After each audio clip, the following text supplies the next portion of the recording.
unique and extraordinary aspects of America. I go back to that Karen will tell you, she taught school for 30 years, but I'm just a frustrated American history teacher. I love the American founding. And what I think we would do well as we hit this milestone in history is to think back on what it took at that time for these people who had lived on these wilderness shores, carved out states, carved out governments in colonies for nearly 200 years. But they reached a point where they were subject to a level of despotism from the crown in Great Britain that they were willing to literally sign onto a document and pledge their lives, their fortunes, and their sacred honor. Mm-hmm. And it's so important to remember that the signers of the Declaration of Independence, many of them did lose their lives in the war. Most of them lost their fortunes, and many died in poverty.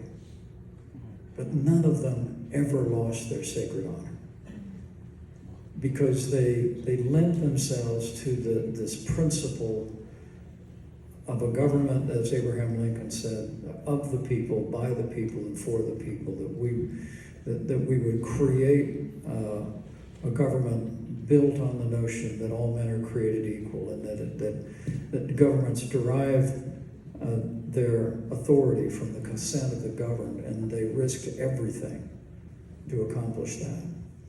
And I think it makes me think, and my prayer is that we would take to heart that Bible verse that says, "To whom much is given, much will be required."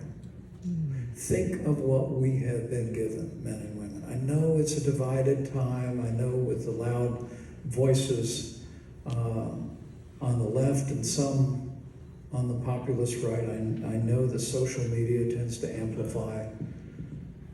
But when we think about the American founding and the ideals enshrined in that Declaration and that Constitution, I think we will realize that there will always be more that unites us in these United States than could ever divide us. And my prayer is that we will hew to those roots, that we will see from whence we have come, and we'll chart another 250 years of boundless prosperity and freedom for generations of Americans.